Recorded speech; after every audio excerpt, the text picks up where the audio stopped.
refinement. Yeah. And she understood it and she got it, you know what I mean? And like like those sticky toffee puddings and stuff like that. Like, dude, they're so good. You know, like they were delicious. The Sunday suppers, I mean? man. Yeah, those were classic. We're doing those Sunday suppers things. I mean, we did burgers. I mean, we did. If you think back, man, we did whatever the fuck it took to make sure we could make payroll. Yeah. Every week, and we were doing Sunday suppers. We were doing burger nights. We were doing whatever it took. Whatever it took. Yeah. You know what I mean? And then so Cassie took that position, and Cassie really. I think Cassie came from Gracie's, and she had been working for Melissa, who's obviously a really well-rounded pastry chef. So she understood everything I didn't understand, and then I wanted her to visually understand what I wanted to look like. Yeah. So we would draw the food, and then be like, okay, this is what I want it to look like. Just I don't know how to fucking do it. Yeah. You do it. Yeah. And she took the bull by the horns and did it. And Bree, she was just an all-around badass. Kind of in the beginning, I could tell that she was confident in her ability. And she was able to just kind of, move right in and take over, the entremetier station and so forth. Ben had moved on as well. Yeah. Ben moved on and did some stuff in Europe and kind of moved around. And Ben ran that station for a long time by himself too. And he was really, really solid at that. And then Andrew came along, and we had a couple other really solid people that came through there. Dan Amico. Dan was the last to close the restaurant down. Yeah. And just like you, we had those conversations on multiple occasions of like, if you want to be the best, you got to surround yourself with the best people. And he ended up at Manresa. And at one point, you were at a 3-star. Dan was at a 3-star. Justice was at a 3-star. Bree was at a 1 or 2-star.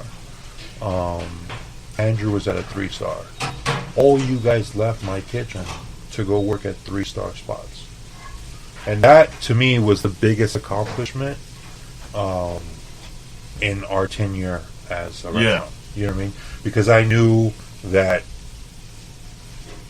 you guys aspired to get there, and you got there because of whether it was tough love or not. You got to understand what it took to go and be in those kitchens and thrive in those kitchens and be successful in those kitchens. Well, the thing, that we all saw was your leadership by doing. You were just doing it. And I think the most definitive moment that ever happened was when you broke your leg, your tibula and your fibula. Oh, right? Fuck.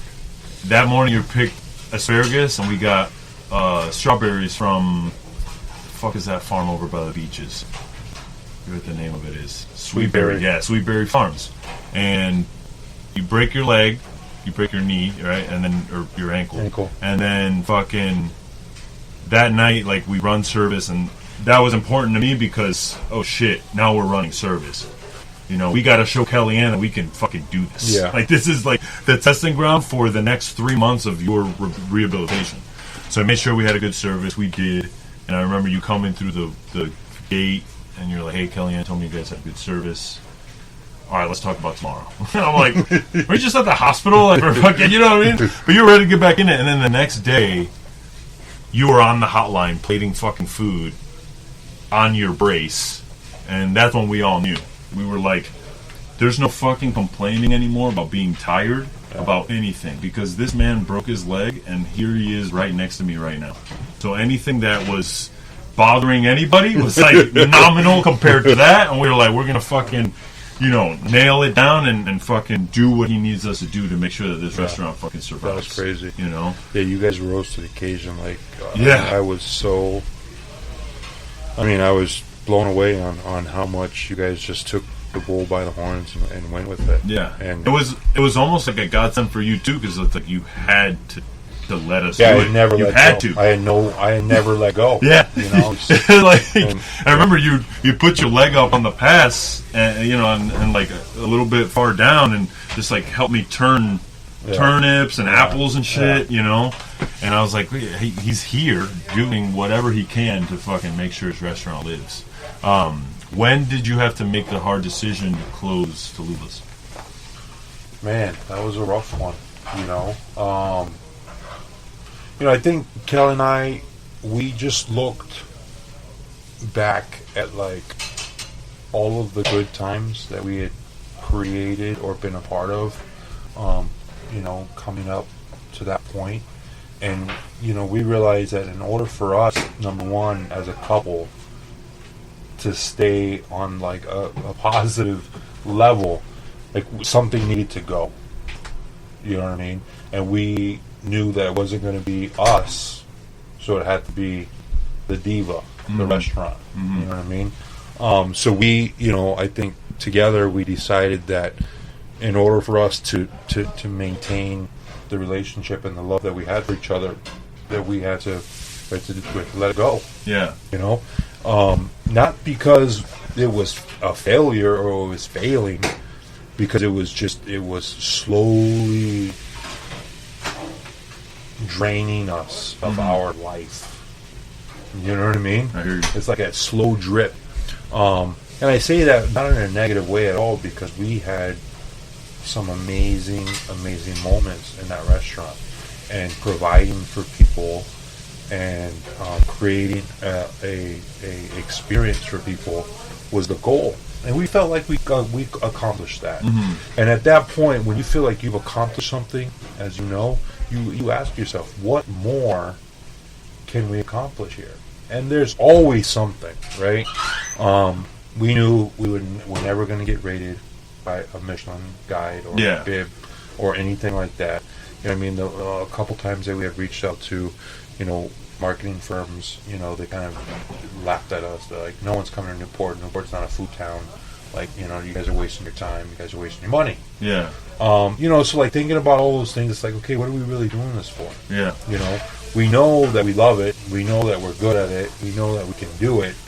But it's draining us of our personal life, and financially, it was burdensome. Yeah. It was tough to get through. 4 or 5 months of winter. Yeah. And then have to go full ramp speed. Ramp it up. Yeah. You know what I mean? And then get rid of the staff, and then bring them all back, and then try to retrain everybody.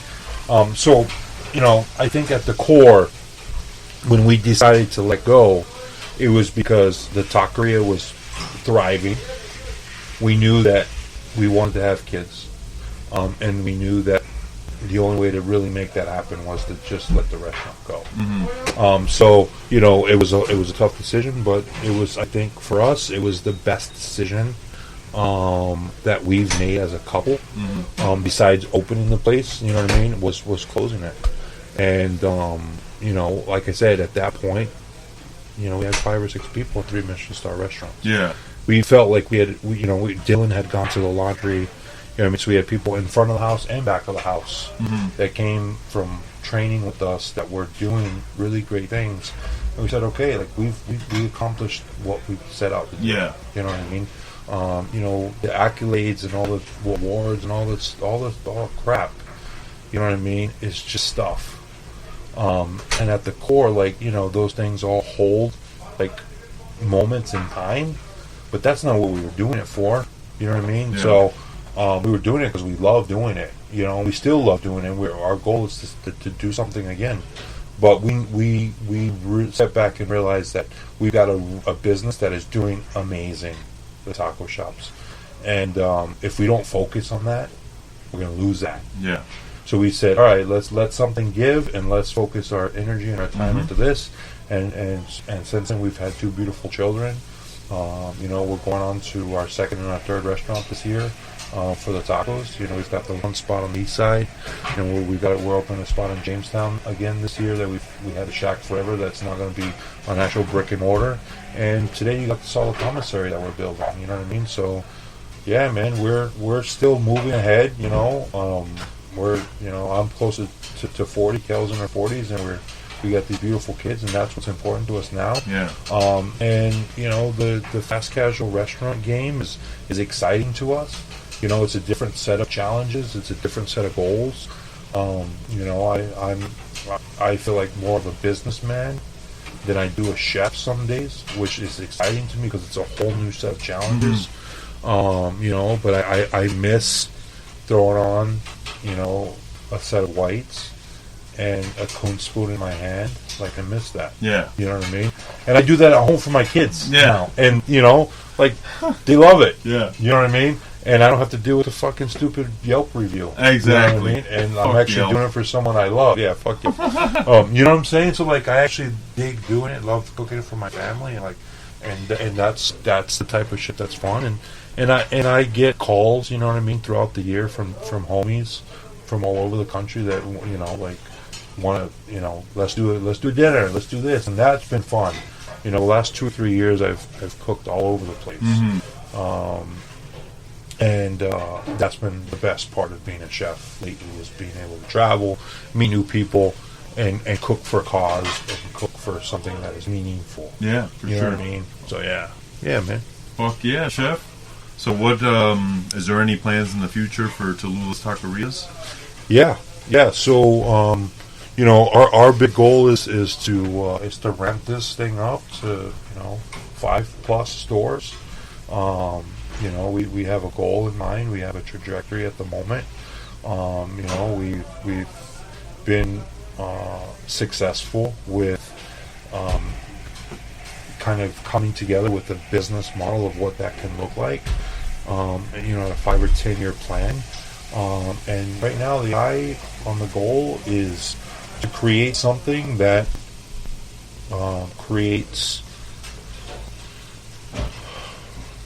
kind of allows us to be in a space that we feel comfortable with. You know what I mean? Cook food that's meaningful to us. Yeah. Serve people that are, you know, eating with us a couple times a week. You know, our check average is not $120 a person anymore. You know, it's 12. And so we're serving people more times in a more meaningful way. I hear you. And that feels good to me. Oh, yeah, you know what I mean? for Like, sure. we're actually feeding our community rather than, you know, a select few that can afford it. And that was, you know, that was a little bit of it too. You know, at the end of it, it was like, wow, man, are we actually, you know, are we making an impact on the community, or are we Yeah. not? You know what I mean? Are we cooking you for know, ourselves, or are we cooking for we kind them? of, there was a little bit of ego there. Yeah, for sure. Yeah, you know, and when you're cooking with ego, like, sometimes it's not very meaningful. Yeah.